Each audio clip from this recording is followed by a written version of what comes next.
చింత చిగురు చికెన్ లోకి పూరి అయితేనే సూపర్ టేస్ట్ ఉంటుంది. చపాతీ, రోటీ, రైస్ ఇవన్నీ కామన్ కదా. పూరితో తినండి, సూపర్ అంటే సూపర్ టేస్ట్ ఉంటుంది.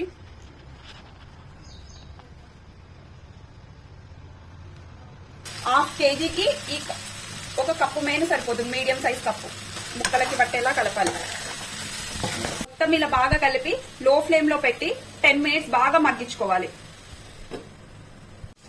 10 మినిట్స్ అయిపోయింది, చూద్దాం. ఇలా బాగా మగ్గిపోయింది, బాగా ఆయిల్ తేలింది. ఇలా బాగా ఆయిల్ తేలితే టేస్ట్ బాగుంటుంది. సరిపడా గ్రేవీకి సరిపడా వాటర్.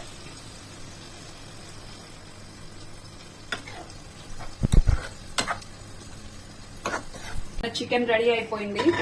చూడండి, స్మెల్ అయితే సూపర్ వస్తుంది.